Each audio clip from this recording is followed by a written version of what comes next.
The Mannin Line with Andy Wint.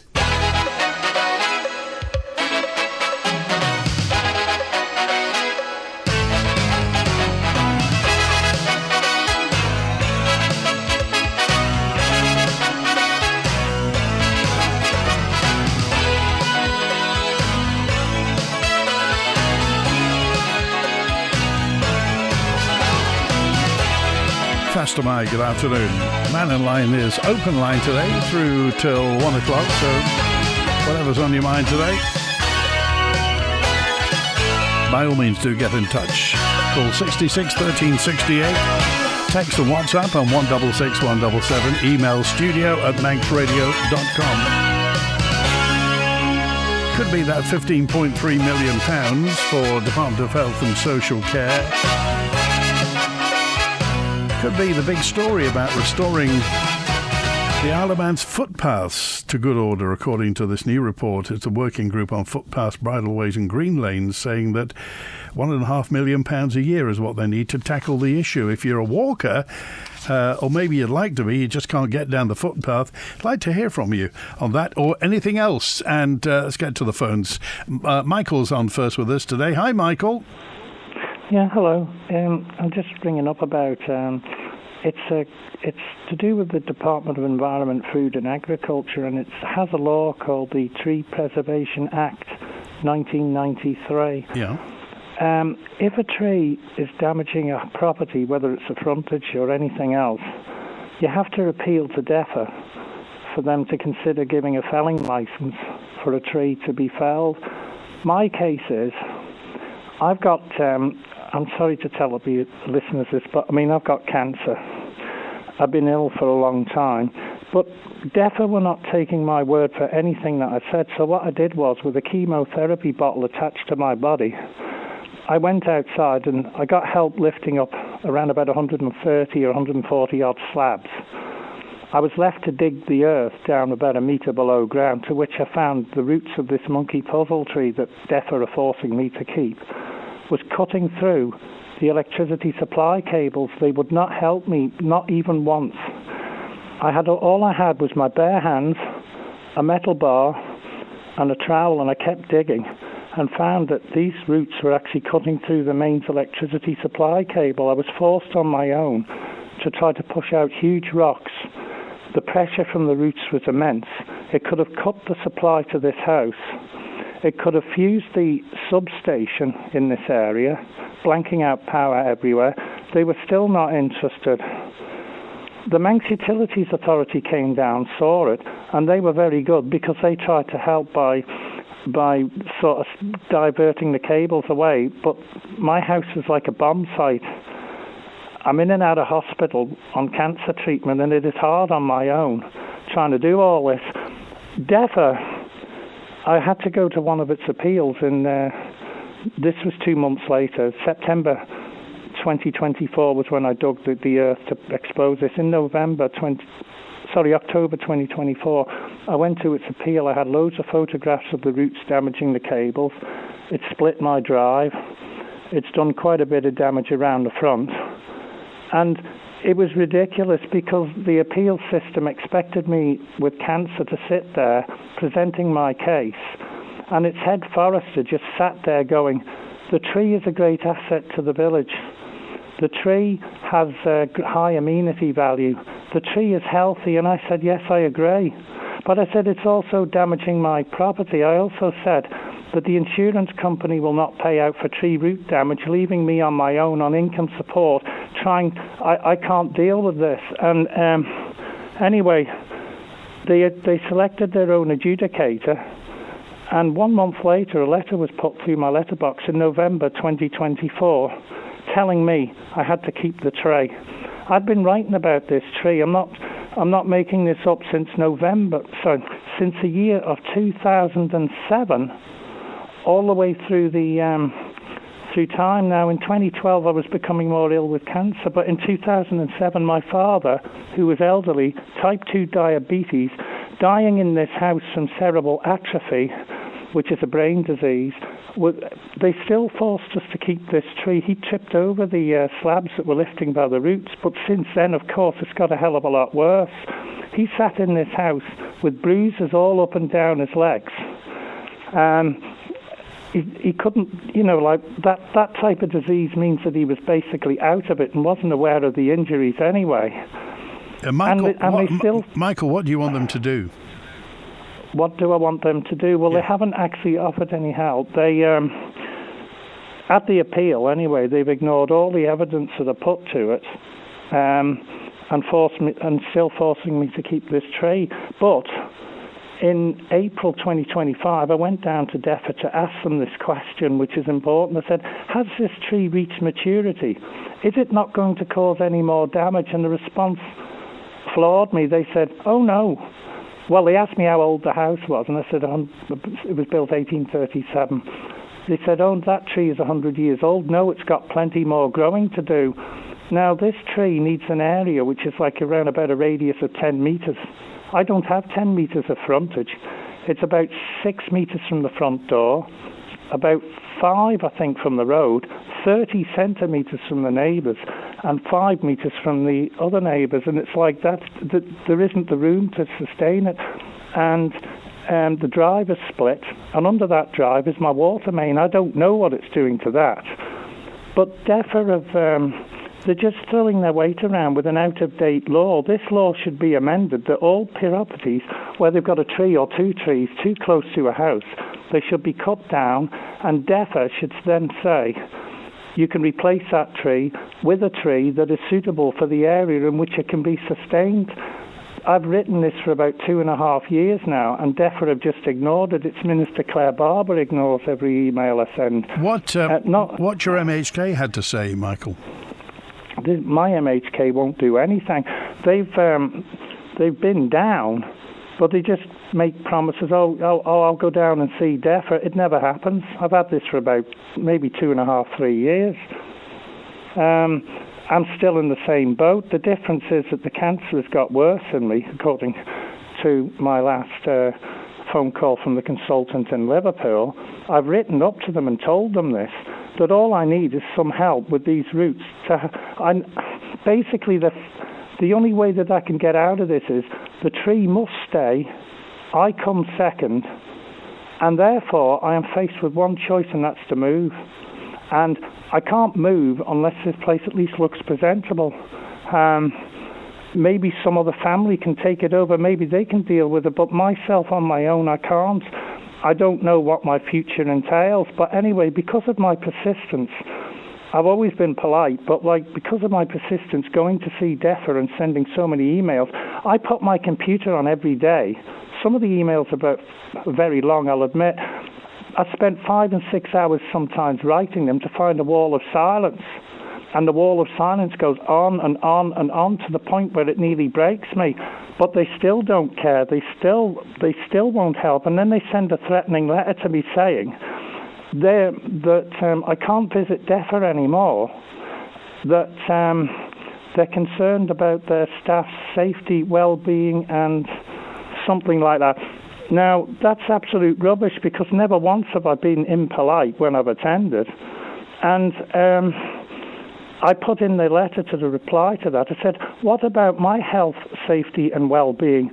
Number 1, I have cancer. Number 2, I live alone.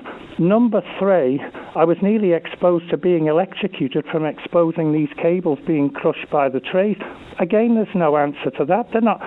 That letter is an absolute farce. It's something that if a person persists in contacting them, they can send a letter like that out because it's a government department, but a person on their own, like me, has got no rights. Do you think that they think you're a bit of a nuisance, Michael? Well, no, I don't. I'm trying to. This tree is causing damage, and I have every right to try and defend my home. There's nobody else here to do it for me.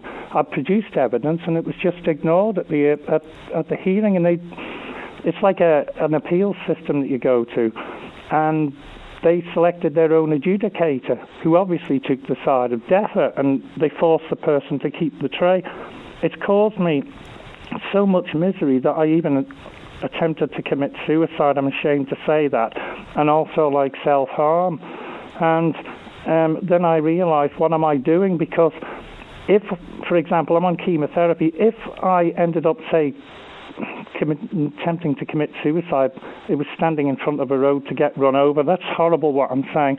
But if that had happened and I ended up paralysed in that hospital bed, still on chemotherapy, they wouldn't have cared less. And these people are doing their best to try to make me well, and I thought, I'm just so selfish and arrogant and idiotic. But even to this day, they still ignore me. Okay. Well, Michael, and first of all... this is why I'm ringing up, because I need to find out, are there any other people affected by it? Because when they force people to keep trees, the person is not insured for a start. If the roots damage the property, whether it's a drive or even the foundations of the house or anything drastic like that, they are not insured. They might have been in 1993 when the Act was written, but they're not now, because I've checked it out. Okay. Michael, first of all, look, You're not selfish, you're not arrogant, and you're not a nuisance, and your life is worth, your life is priceless, okay? So you must always attempt, you must always, I know it's very difficult and it's easy for me to say everything's going to be okay, but everybody's heard your story now, and we'll wait to see what happens. And do stay in touch with us, Michael, and we wish you all the best, and certainly as far as your health is concerned. There is just one thing, that Jason Morehouse was a good help. He's a good MHK. He asked in Tynwald to the Minister Claire Barber, would she have the Act amended in the way that I was suggesting, like a tree could be planted in place of the original or something like that. And she turned around in Tynwald and said, not until after the next election. Oh, okay. Now, the next election, I think, is in 2016, September. 2020, it's a year, in just over a year's time. Yeah, and that's not a guarantee. It doesn't say, yes, sure, I'm going to amend that as soon as I get back in. If she gets back in, I don't know. It's not a guarantee. When September 2016 comes along, I don't even know if I'm going to be here or not. Okay. But what actually concerns me is that just how many other people on the Isle of Man are forced with this out-of-date law to keep trees that are too close to their homes. Well, Michael, I want to thank you for bringing this up, and we've had reaction already from some people talking about trees. So, number one, everybody's thinking about you. You're not a nuisance, you're not arrogant, you're not being selfish, you're looking after your own interests, and everybody's entitled to do that. Stay in touch, Michael. Yeah. Okay, thanks for calling today.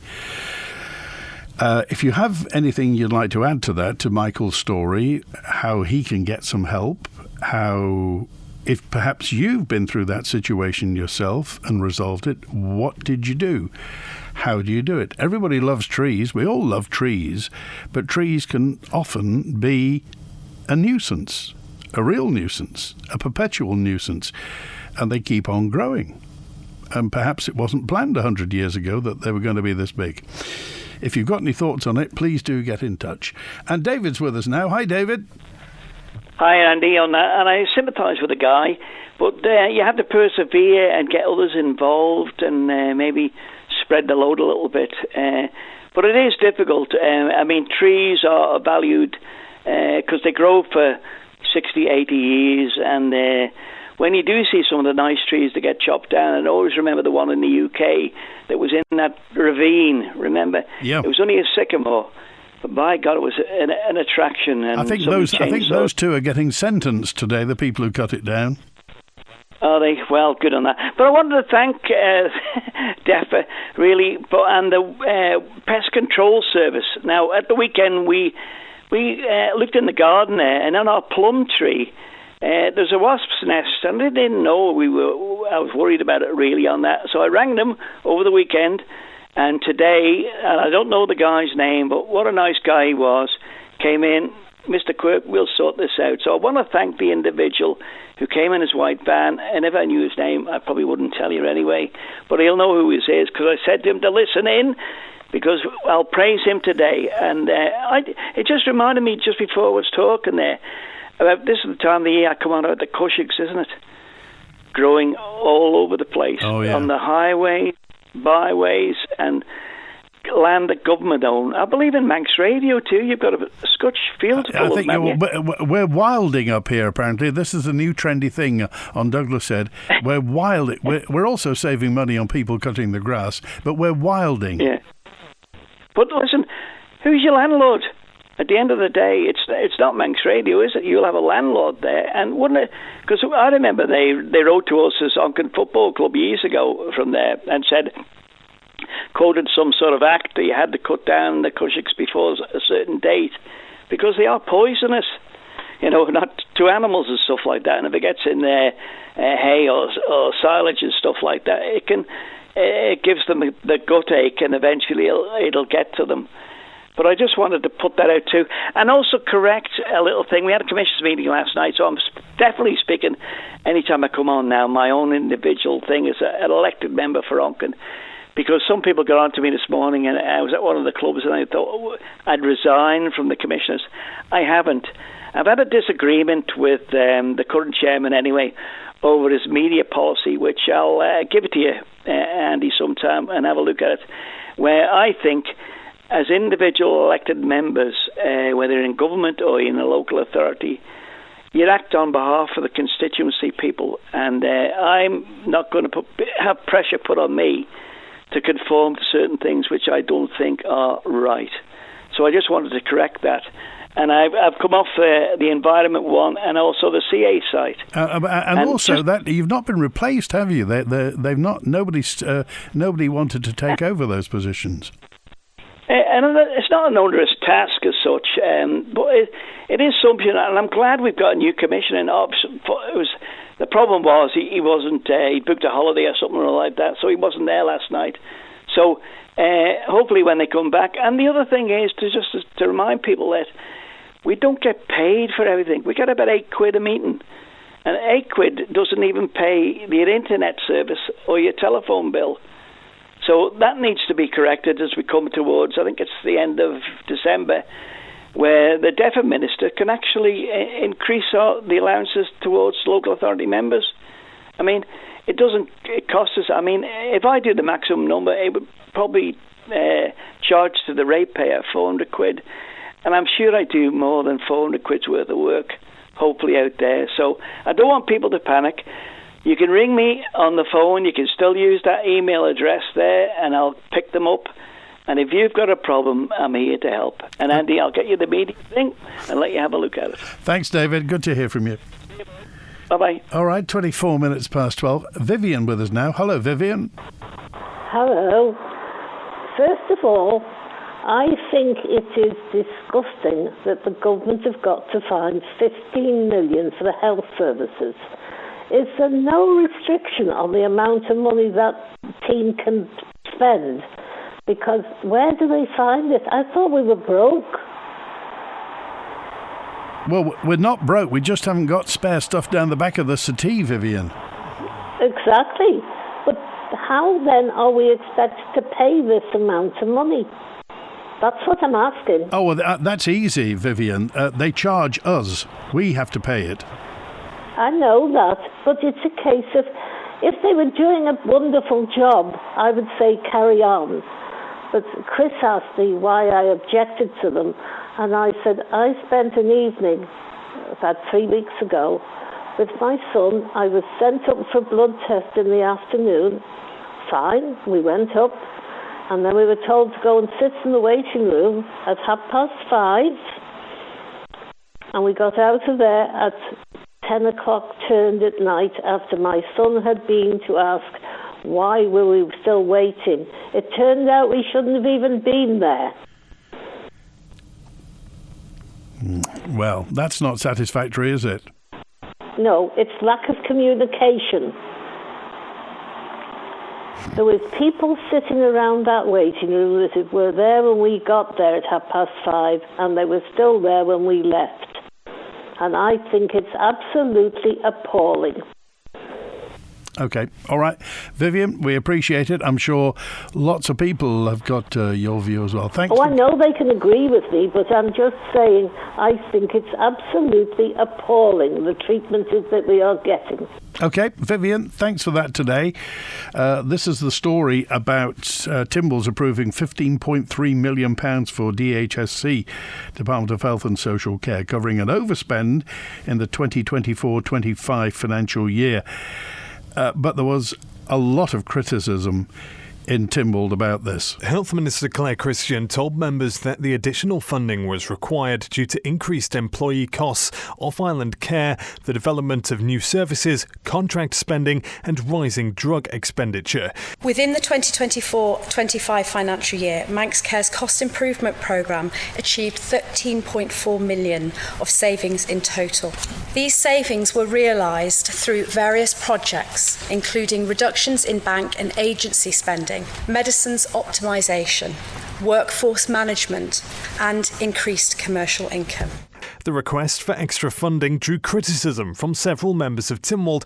We must also consider how the Department of Health and Social Care can support Manx Care in the future while holding them fully accountable for what may be perceived as significant weaknesses in financial stability, performance and governance. For these reasons, I cannot support the supplementary vote without a comprehensive review of structure and the setup of both Manx Care and the Department of Health and Social Care. MLC Kirsty Morfitt also said she would not support the motion, expressing concern about the lack of evidence that such requests would not continue on an annual basis. Treasury Minister Dr Alex Awenson said that similar concerns had been raised for decades and reminded members that the Sir Jonathan Michael report had been commissioned to help determine what healthcare the island could afford. In her closing remarks, Health Minister Claire Christian acknowledged the concerns raised and said there appeared to be a lack of confidence. She encouraged members to focus on solutions and said collaboration would be key to ensuring further requests for funding were not required in future. Tynwald voted to approve the funding request with support from both branches. Any thoughts on this? I don't know whether you heard the Tynwald coverage on Manx Radio yesterday on AM 1368, but that particular part of Tynwald was fascinating. And everybody's just saying what Dr. Allenton said. This has been going on for years, even before Manx Care was created. So how do we do this? How do we get to it? What do we say? Oh, a note in from 762, by the way. The man from Pest Control is Martin. Top bloke, very good on wasp nests, and a true credit to DEFRA. Howard's with us now. Hi, Howard. Hello, Andy. Yeah, just the same with the request there for the 15 million or whatever it is. What happened to the money that we've already paid in, the 2% on top of our income tax? That was going to be ring-fenced for the hospital, supposedly. Nobody's given any answers on that at all. But what a sad story with Michael in Onken. Well, I'm assuming it's Onken, the chap with the monkey puzzle tree. Yeah. But they're coming round and they're saying this tree's got to be protected.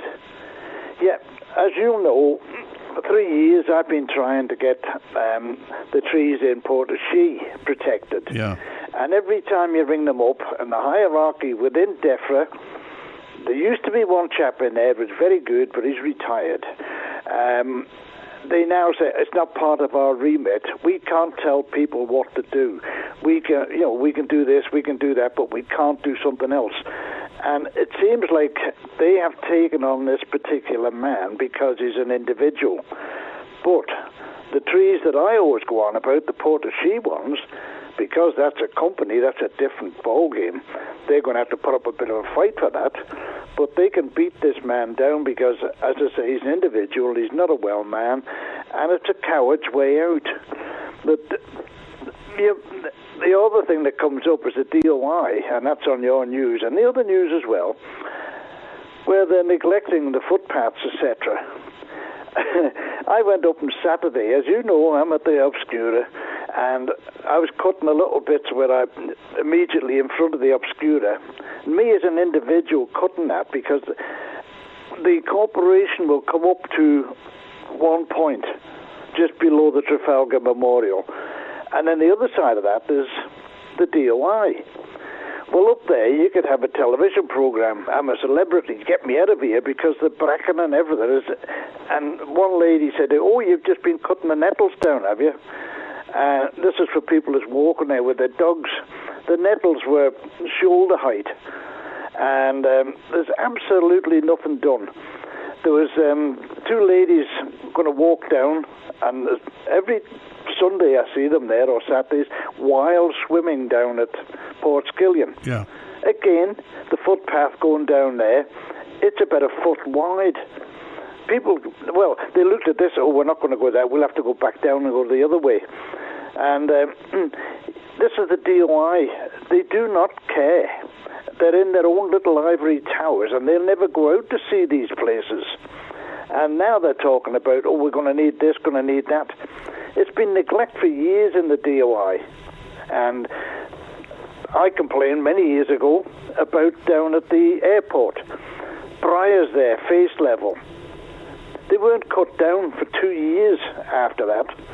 But now they're tidying up. And it's all, as I say, somebody within an ivory tower thinks they're God's gift, and it's not their job to do it. The point you make, the point you make is very pertinent. The fact that Michael is one man against a department with a 100-year-old monkey puzzle tree. That I think I know the tree. I mean, they're pleasant, but they're not world beating, are they? And the fact is, it's fair to say, Howard, you've not shut up about those lime trees for the past 2 years, and long may it continue, because they're iconic trees. And if heaven forbid any one of those got diseased or fell down, then there'd be the fuss of all fusses, wouldn't there? Yep, and it'd be the people that's sitting in DEFRA in their little offices, ivory towers, that will be doing and making all the fuss. And those trees, they're not just planted here, there and everywhere. They're planted in a particular straight line. And the program that I got from a kind gentleman actually numbers the trees, not physically, but numbers the trees as to who planted them and from where. They start at the Quarter Bridge and working through to Braddon Bridge. And they're commemorative trees. They are commemorative trees. And it seems strange, but this is 90 years ago. Well, I suppose it will be not be far off. But the king that they commemorate in the Jubilee year, he has died the following year by a program that our own Treasury Minister is promoting, euthanasia, assisted dying. And he had an injection by his doctor because he didn't want to carry on. But these trees are a very special thing. And as I say, it's the power of a people within DEFRA who are throwing the weight behind this and upsetting that man who does not need that sort of treatment. But they want to get up off their backsides and get out of their vehicles instead of driving around and saying, oh, that looks all nice. Get out and walk around and see what things are happening. Okay. I can credit up there at the hospital, I don't know who does it, but the hospital area up there, including coming from the Vagabonds rugby field, where you take that little path through, that is always a credit to the hospital. Yeah. But everywhere else, and the whole island, they're calling it rewilding. It's another name for neglect, and that is what it is at the present moment. The island is being neglected. Okay, all right, Howard. Thanks for calling today. Take care. Bye now. 25 to 1. I have to say, those trees in the in Noble's Hospital car park are spectacular and very civilising. They really, really help the ambience of the hospital. I don't know about you, but if you're ever visiting somebody or having treatment there, just the trees being there, it's great. Eddie on now. Hi, Eddie. Hiya, mate. You all right? Very well, thanks. Good. That's what I like to hear. I think people should realise that trees are one of the most important things on the planet. There are rules in place, particularly because the trees themselves absorb CO2. They create oxygen. The likes of Prince William, David Attenborough, you name it, they keep telling us don't cut trees down. they are the most important thing of all. Plant more, in fact. Which brings me to a little bit of hypocrisy. Errisdane, they plan to cut down a whole plantation. This is definitely double talk, isn't it? Isn't it? It's a little bit of a hypocritical sort of thing. You've got a tree that's threatening to break a house up, a drive up, a man's health, and yet they say to him, you've got to keep that, but they're willing to cut thousands and thousands of them down up here for no reason whatsoever. Well, they say, they imply it's for the greater good, Eddie. How can it be if they're a protected thing? You surely, if they're going to put a wind farm up somewhere, it should be somewhere where there's no trees that have to be cut down. Point of air. Anywhere where there's no trees. Better still out at sea, or better still none at all.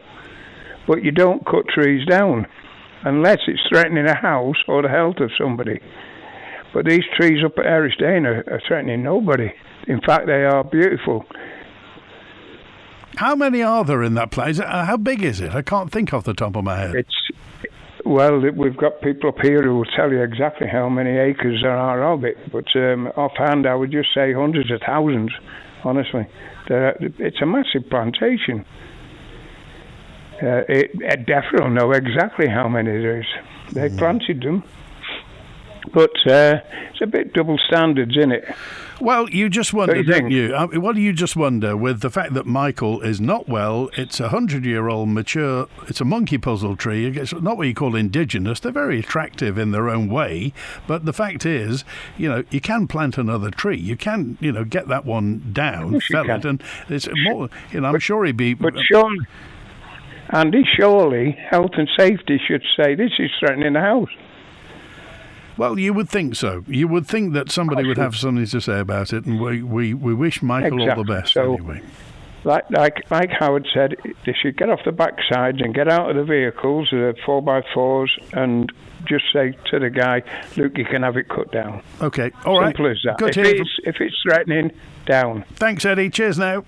Okay, Andy, bye. Right, here we are, Mannin Line, live on Manx Radio. Your chance to have your say. You can text, you can call, you can email, you can WhatsApp. Regarding the DOI and the footpaths issue, with the DOI saying that they feel that they need to take on more staff, costing a lot more money, I think that all the DOI needs to do is get one person in their department to contact all of the walking groups, the walking businesses and related charities that would benefit from working outside, and create volunteer groups who could then go off and do the basics to maintain the footpaths. And charities like Mannin Sheds could do repairs to the stiles, gates, fences, stairways, anything like that needs doing. Mental health charities would benefit from being outdoors, and it wouldn't need lots and lots of extra staff. So I think just one person in their department to gather information, find out who would enjoy doing that, and then the footpaths would be open for people to walk. The walkers who have done the volunteering would enjoy that and be able to keep the footpaths open. And, it would then lead to more tourists walking on the island and enjoying the island and seeing all the beautiful scenery that we've got. So just tell them to get somebody to coordinate everything, and they don't need hundreds of thousands spending on extra staff because it just isn't necessary. They need to start thinking outside of the box. Thank you. That's a message from the answer phone. You can leave a message anytime you want, 24 hours a day, middle of the night, whenever it is, 682 604. Just leave your message on the answer phone for playing out on the air. This is the lady was referring to this report, the working group on footpaths, bridleways and green lanes. The report is the evidence which says £1.53 million is needed every year. That's £30,000 a week required to tackle the issue. More workers, more money needed to restore the Isle of Man's footpaths to good order, according to this report. It says there are 210 outstanding complaints regarding conditions on the public rights of way network. Get that? Public rights of way. Your right of way. You have a right to use that way. Public right of way, and 210 complaints about conditions. What do you think? Hello, this is Doug Farragher. In conjunction with Manx Radio, I'd like to invite you to join us and learn something about our native Gaelic tongue, the language of man. Whether starting a new business or building up your existing business, come and talk to the accounts and tax experts at Nicola Bowker & Co. With their holistic approach to business advice, Nicola Bowker & Co. will work with you to achieve success. For accounts that work, call 861 271. Spectrum Windows. If your house needs a new look and your windows letting rain, keep those cold breezes out and make it look like new again. Spectrum Windows, Spectrum Windows. Quality through and through. Great work guaranteed to you. Spectrum Windows, Spectrum Windows. Spectrum Windows. On August the 2nd and 3rd, Le Dans returns to the island. A 24-hour endurance cycling and fitness challenge in support of Talk, an initiative by the Dan Neen Charitable Fund. New for 2025, the 8-hour corporate challenge. Gather your workmates, go for glory, and show the island what your company is made of. Le Dans 2025. Enter individually or as a team now at talk.im. Supported by Manx Petroleum. Here for you. Hi Liz, I see you've had your garage converted. We're desperate for more room. Yes, come through and have a look. John called Manx Property Conversions. We now have an extra bedroom, but it could be another reception room, kids' playroom or office. They also did our conservatory roof last year. We were so impressed, we got them back to convert the garage. Wow, I need that. What's their number again? Call MPC on 450 500. That's 450 500. Or find them on Facebook at Manx Property Conversions. The 2025 Ireland Games are now underway and Manx Radio is bringing you all the action from Orkney. Manx Radio's live Ireland Games blog is giving you all the updates as and when they happen, with medals, developments, interviews and more. So if you're following Team Isle of Man at this year's Ireland Games, make sure to head on over to our dedicated Ireland Games live blog at manxradio.com throughout this week. And don't forget, we'll also have all the latest interviews and important updates on the Manx Radio Sports Hub, also at manxradio.com. Your nation station, the home of the 2025 Ireland Games. The Mannin Line with Andy Wint. Thank you, Peter, on 014. The heritage trail between St John's is again now so overgrown that in places it's less than half the normal width. Together with large briars, the path is a risk to younger cyclists. Happens every year as the schools close and the usage increases. I just think it's total neglect. That's Peter. And Richard said, a bit unfair to say the DHSC were always begging for more money in their last years. Acute care, that's Nobles, was over by 5 or so. Primary care was underspent. Net result was that they broke even.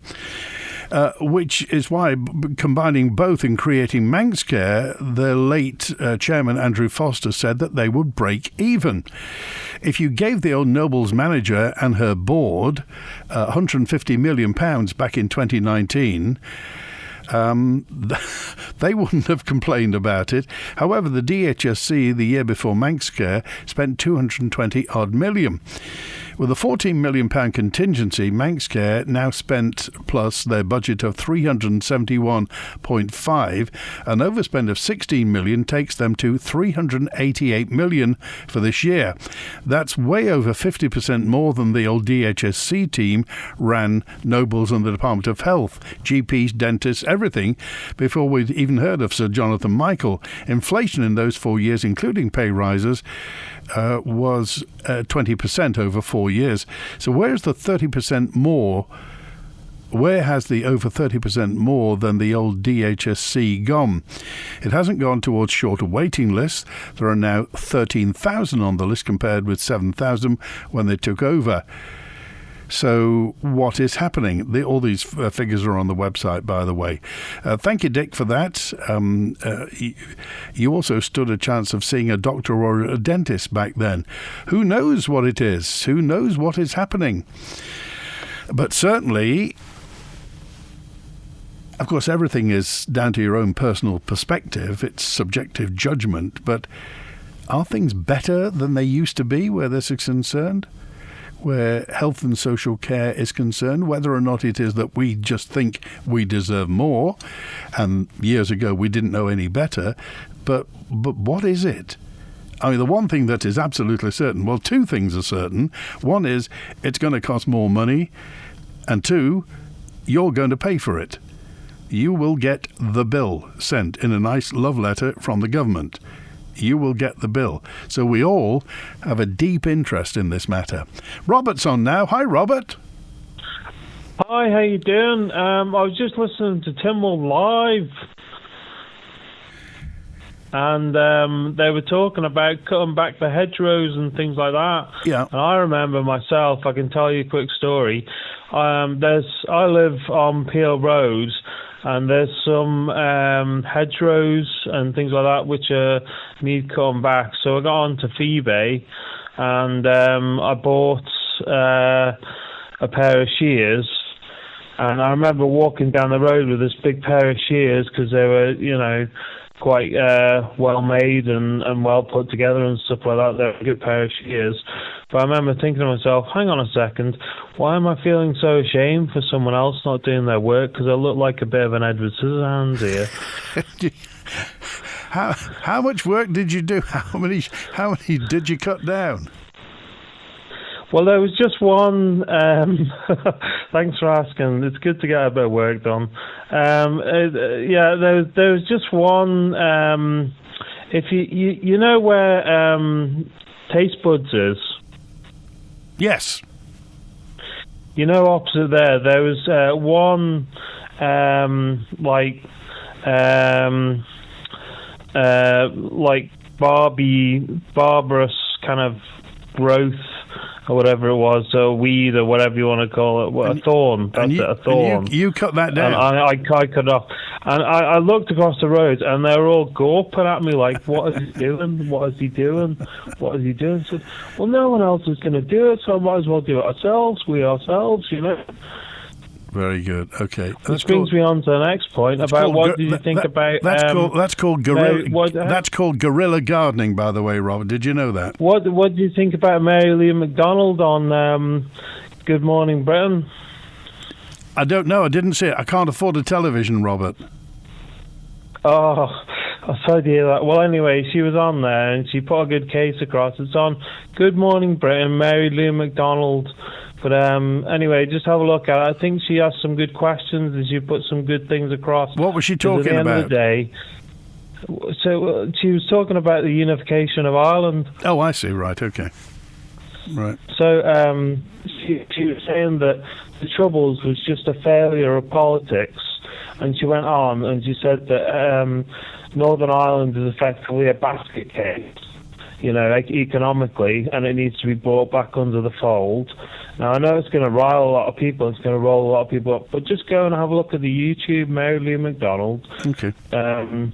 All right. Well, obviously, lots of people have lots of views about the future of Ireland, and thanks for calling today. The footpaths. How about asking for volunteers to work on them, says John on 527. I would happily and gladly volunteer to work on the footpaths.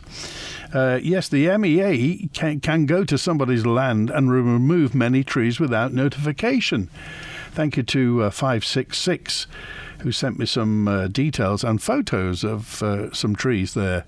I don't know the specific case, but thanks for the point. Mark said DEFRA should be ashamed of what they're doing to Michael. Get the tree down. And a note, this is regarding trees as well. Thank you for this. It is...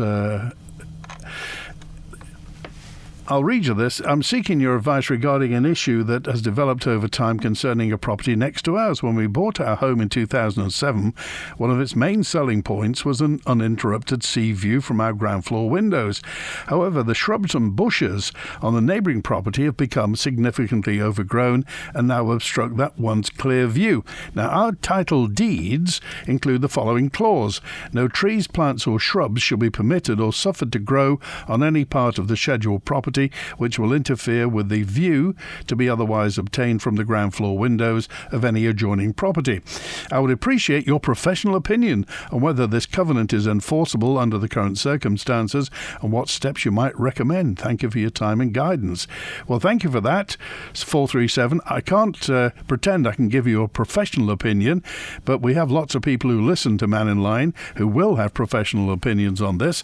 What do you think of it? Will a covenant, when they bought the house in 2007, that said no trees, plants or shrubs should be permitted or suffered to grow in any part of the scheduled property which will interfere with the view to be otherwise obtained from the ground floor of any adjoining property. Is that enforceable in law? And John said to cut down the trees at Eristane would help the wind farm go ahead, and in doing so our carbon footprint a lot. It's the best way to move our island forward. As I mentioned, is that for the greater good. If you want proper examples of rewilding, says Mary in Ramsey, go to Pole Dewey Nature Reserve in Ramsey. They planted gorgeous wildflowers in between the mown footpaths, and they're glorious and attract all the insects and bees. An example to Douglas City Council of what you should do. I just want you to hear from Paul Castle. Paul is from the Manx Footpaths Conservation Group, and he's talking about this footpaths. And again, 210 outstanding complaints about public rights of way. And this working party says that £30,000 a week will solve it. Paul Castle. A lot of the footpaths are in poor condition. How would you describe poor condition? Well, they may be very overgrown with vegetation, including bracken and brambles. In other places, boardwalks, which are designed to make it easier to get across wet areas, are rotted or dangerous. Many stiles are broken. Some of the steps are crumbling. So there's a whole mixture of problems. I mean, signposts are important because... Yes, lack of signage can be a problem. That's particularly the case on the Millennium Way, for example, in the north. The footpath is not clearly defined, so you need to be able to see one-way marker from the next, and in many places you can't. Some repairs have been done, and I think the problem is simply they've not got enough people to keep up with all the repairs that are needed. I mean, they've got apparently two people in the north, two people in the south, who, as you understand it, get called off when something needs doing elsewhere. I believe some years ago there was a team of about 6, so I've been led to believe, and I would think you probably need at least a team of 6 to maintain them. And they probably need a bit more than that to catch up with the poor state that many of the paths are currently in. You don't go out with a machete, do you? I don't know. Some of us do sometimes carry around secateurs or something like that to trim back the brambles, but we don't go out with anything much more serious than that. It doesn't stop you going out on the paths? No, but there are times where we would like to walk a particular route and we have to call it off because the path is too dangerous or too difficult. So we have to do a diversion or have to find paths that are walkable. The group looking into this basically say you need more money, more people. Yes. You'd agree with that, presumably? Definitely, and no doubt about it. Paul Castle from the Manx Footpaths Conservation Group. And remember, this is one of our pitches to tourists. Walking holidays, walking on footpaths, public rights of way. How do we solve this? Do we solve this just by throwing £30,000 a week at this? An extra £30,000 a week. Tonight at 5:30 here on Manx Radio, join Kiri Kermode and myself, Simon Clark, for Countryside. I speak to Camilla Quintus from Patagonia when she was delivering a seminar, The Truth About Wool. I visited one of the 9 gardens on display around Bride, Andres and Sulby, part of the parish of the Northern Plain. And as we heard a couple of weeks ago on the programme, farming can be such a lonely place, and we found out more of how to combat the loneliness from Nicola Curfey and Paula Dunlop from the charitable organisation I'll Stand Up to Suicide. That's all in Countryside tonight here on Manx Radio at 5:30. And don't forget, you can download or subscribe to the podcast for free at manxradio.com. Mannin Line is with you at the moment. I've got to say, if you went to Ballasalla Primary School, there's a chance today to revisit your youth. From 3:30 till 7 o'clock, there's an open afternoon and evening in honour of the 70th anniversary of the current school building. Former students at Ballasalla Primary School can go back and look at photos from the past, reminisce with scholars, have a cup of tea, have a chat, talk about teachers. And it's open from 3:30 till 7, open evening at the school. Photographs and memorabilia on display. Nip along there, have a cup of tea at Ballasalla School Hall. And also, thank you, Alice, who dropped a note in just to say, caught the fella yesterday, it was Adam, on Mannin Line, saying, why don't we have a Norman Sale retrospective soon at the Manx Museum or Peel at the House of Mannin? 2026 is the 100th anniversary of Norman Sale's birth. I didn't know that. It's 100 years. It will be an ideal time to have a retrospective. I wonder if Manx National Heritage have got anything planned. I hope so, because I love Norman Sale's work. Thank you, Alice. I love Norman Sale's work as well. I find it strange the government will waste millions on wind farms, yet penny pinch on footpaths that bring in money from the tourists. Why is this? Well, you'd have to ask them. I was one of the first bank clerks on the Isle of Man to be trained to use the first cash dispensers on the Isle of Man. It was in Victoria Street. Now a closed branch. Even then, I moved to Ramsey to help their Bowring Road branch is now closed as well. Well, times change, don't they? But keep on using those Manx pound notes and ask for Manx pound notes when you go into bank branches. They love it. What about using working parties from Derby to keep the paths clear? Well, I think this has been talked about in the past, and I think some local authorities will use working parties, people on day release from the prison, to do this. Might be nice to hear an official word about that. Regarding the overgrown public rights-of-way, again, is there any reason why you can't get supervised prisoners to get it done? Surely that will cost less than the £30,000 a week they are quoting, or is that just too much logic? I live in Farm Hill, and the bushes around the car park behind the properties are never touched. I feel no shame about getting the strimmer out and improving the area around me because I live in it. I've got a vested interest. Guerrilla Gardener for life. Thanks for that. Thanks to Chris on the phones today, and enjoy the rest of your Tuesday. How's the weather? WINT